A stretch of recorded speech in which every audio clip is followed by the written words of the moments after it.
Welcome back to session 22 on failure criteria. We are going to cover the third and final portion of this session. And we're going to focus on maximum shear stress for predicting ductile material-based failure. Okay? And here is the general concept for maximum shear stress. It's one, applicable to ductile materials. Two, we have what are called slip lines or shear lines. Slip lines resulting from shear stress at 45 degrees to the direction of uniaxial loading. This criterion was developed by TResco and in kind of common circles for mechanical engineers or others, this is known as the TResco yield criterion. So if we have a bar under uniaxial loading, as we see here, what we expect is that failure will occur on these slip lines from shear stress. So if we think just a little bit about what uniaxial loading looks like on a Mohr circle, we can draw the principal stresses, right? This would just be sigma 1 would be F over A. And we can draw a Mohr circle and we can say, oh, there's a tau max, which is equal to the sigma 1 divided by 2. And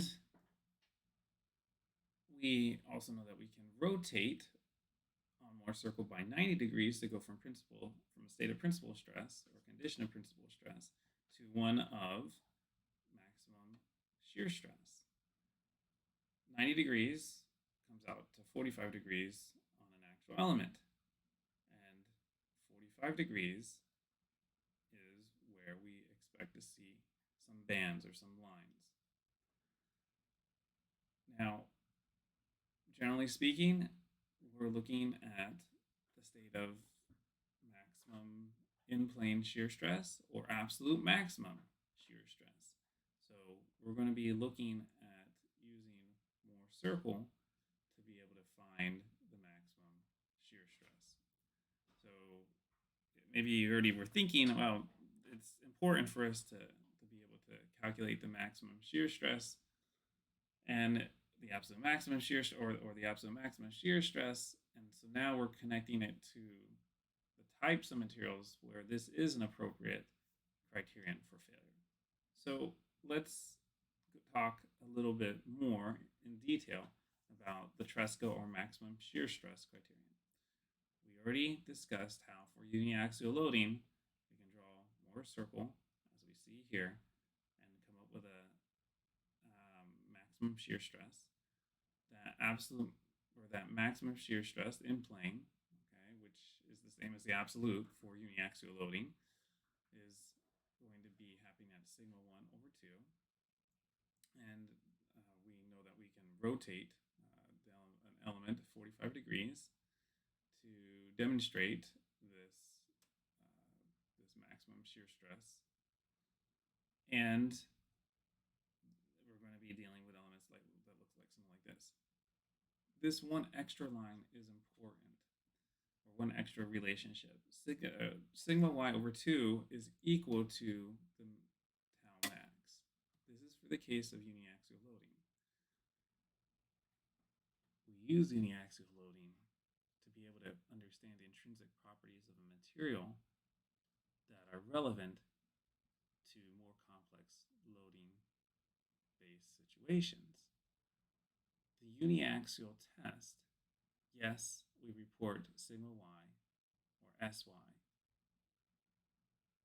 but we can convert the sy or our sigma y, our yield strength, to our sigma y here, to the relevant maximum shear stress. Okay, so now when you think of a ductile material, you're like, oh yeah, okay, if it's uniaxial loading, great, and just know it has to be less than sigma y, because that's uniaxial loading, okay? But what if it's not uniaxial loading? Then can use the maximum shear stress, which is just sigma y over 2. We can use this criterion. Okay? So this is a big deal right here. Let's go further. For in-plane stresses with sigma 1 and sigma 2 both having the same sign, the absolute value of sigma 1 and the absolute value of sigma 2 have to be less than sigma y. Okay? And if sigma 1 and sigma 2 have this, so that's that. I'm just essentially rewriting this statement. And I don't know why Hibbler's name is not on this corner, but I'm going to put it there. Hibbler's book. Okay. It covers it this way. For in-plane stresses with sigma 1 and sigma 2 of opposite signs, okay, then we have this interesting relationship where the absolute value of the difference of sigma 1 and sigma 2 is less than or equal to sigma y. Okay, so let's go 2 steps. Let's look at what's happening in more circle land, and then we'll go to the sigma 1, sigma 2 plot land. So for this case where you have them being the same sign, right? So you have sigma 1, sigma 2, they're out here, okay? Or sigma 1 is closer, but negative, closer to the origin and the negative. Sigma 2 is out here, farther away. You know, it depends on how you want to define them. Maybe you define sigma 1 over here, sigma 2 over here. Either way, it doesn't really matter, okay? What are we attempting to ensure? We're attempting to avoid failure. We're attempting to ensure that the maximum shear stress, the absolute maximum shear stress, is less than tau max. All right, so that means we're looking at the bottom of these more circles and wondering, okay, is it less than or is it greater than tau max? Or we're looking at the top, is it greater or less than the negative tau max? All right, so now essentially, you know, we had these field goals. These are not really uprights. These are, you know, sideways field goals. I don't know if it's a hockey goal, whatever it is, okay, or a soccer goal, but it's now we need to be between these horizontal limits. If sigma 1 and sigma 2 are on opposite sides of the y-axis, of the tau axis, right, then we have an opportunity to kind of ignore what sigma 3 is, right? We're not drawing the circles to sigma 3. We're drawing the circles between sigma 1 and sigma 2. That's going to give us the absolute maximum shear stress. So in this case, right, we look at what the radius is. And again, we want that radius to be less than tau max. Okay? And we still have the same, you know, horizontal limits that we're dealing with. And we can figure out what the absolute maximum shear stress is. So now we transition to a sigma 1, sigma 2 plot. And this is a little bit more complicated, all right? Let's bear with us, though. So look, sigma 1 and sigma 2, they have to be less than this sigma y, okay, the absolute value. This condition looks very similar to the condition that we had for maximum normal stress theory. Right? In maximum normal stress theory, we were just comparing the sigma ultimates to sigma 1 and sigma 2. Okay? So when are sigma 1 and sigma 2 of the same sign? When we're in quadrant 1 and when we're in quadrant 3 down here. Okay, so we can just copy almost identically what we did for maximum normal stress theory. We have sigma y, except we don't have sigma ultimate, we have sigma y, sigma y. Now, what happens here if they have opposite signs? Well, as you guessed, that's going to be in quadrant 4 and quadrant 2, where we have opposite signs. And we have this relationship that nicely describes being between the bands that we have here on our Moore circle. So, you know, if I get rid of the absolute value and I say, oh, well, you know, this is sigma 2 versus sigma 1, right? This is y versus x. You know, if I were to say, oh, you know, what I need some type of description of a line, right? I could say, hey, look, I have, you know, y equals mx plus b, right? I can write, for example, that sigma 2 is equal to sigma 1 plus sigma y, right? Y equals 1 times x minus sigma y or plus sigma y, okay? So what we get are these lines of slope 1. And sigma 2 is equal to sigma 1 minus sigma 1 y down here. And sigma 2 is equal to sigma 1 plus sigma y up here. Okay? So it's a little bit harder to understand, but this is what a sigma 1, sigma 2 plot is. And again, sigma 1 and sigma 2 are principal stresses. Let's do some examples. In fact, we're going to look at the same conditions that we looked at in the last part, but now we're going to analyze whether or not failure occurs according to the criterion of maximum shear stress or the TResco criterion instead of maximum normal stress theory. And sigma y and sigma y or sy or sigma y are equal to 100 megapascals. So here is that uniaxial loading. This is kind of the boring case. I mean, you're like, uniaxial loading 50 megapascals is less than 100 megapascals. I'm kind of done. And you're like, and I agree with you. You are kind of done. So don't worry too much. Okay. And the absolute value of sigma 1 is less than sigma y. I'm still picking up this chalk that I broke. Okay. But we're doing maximum shear stress theory. Okay. So we get no failure there. For this case, 110 megapascals for the shear stress. Okay. And we're going to have, well, I guess the answer came out a little bit early. Sorry, it's a little bit out of order. Hold on. It's very out of order. Okay, I messed up here. Okay, well, let's jump to this one, and then we'll come back to this one. So jumping to this one, all right, we have 90 megapascals of sigma x, tau xy, 30 megapascals. We can, once again, like we did the last time, draw the Mohr circle. We said where the center was. We said where the point is. Now let's add the bands. All right, well, we said that it's our absolute maximum shear stresses. Are they 100 megapascals? Are they 200 megapascals? Are they 50 megapascals? What are they? Well, it's sigma y divided by 2, right? So we're going to be looking at plus or minus 50 megapascals, as you see here.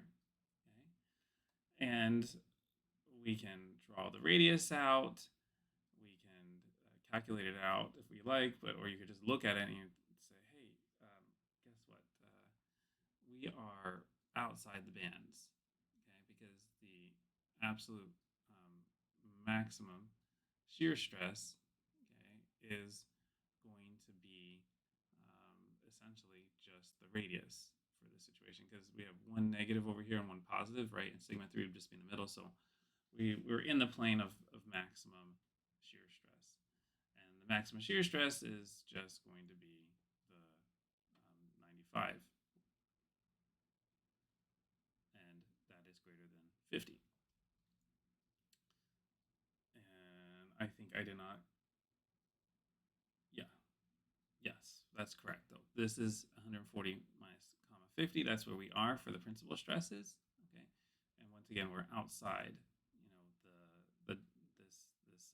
this feature, okay, this diamond. And so we have failure. Okay, sorry, this is a little bit all over the place. Here we go with the Mohr circle for this condition. This is pure shear, right? So it's just up and top and bottom, all right, is where we are at 110 megapascals. We already talked about the bands being at plus or minus 50 megapascals, so we have failure. And where are we on this particular plot? Well, we're going to be in a quadrant where we move to a positive, right, over here for sigma 1 and a negative for sigma 2. So that's a positive sigma 1, we'll say, and a negative sigma 2. So that's going to put us in this quadrant again. So 110 minus 110. These points have not changed, right, from when we were doing the maximum normal stress theory to the maximum shear stress theory. Okay, They haven't changed. What has changed is the shape of the criterion and how we need to be in the box. So let's take a look at the comparison between these two, criteria, and ask ourselves the question: is the criterion of TResco more forgiving than the criterion of maximum normal stress? Well, you may already know the answer, but let's draw it out. Here's a sigma 1, sigma 2 plot.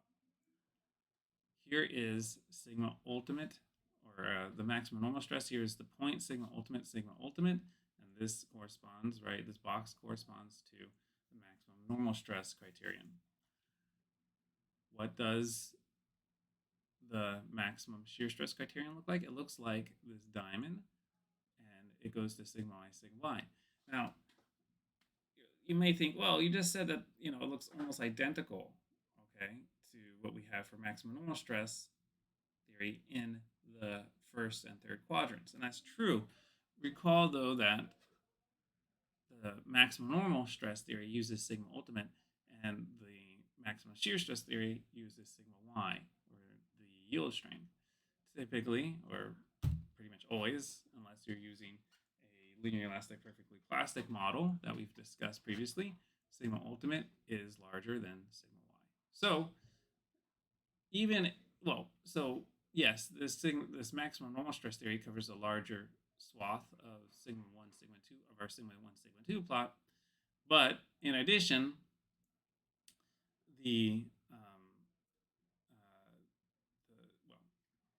even if we were using these corners at sigma ultimate, instead of sigma I, sigma y, the maximum normal stress theory would still be more forgiving.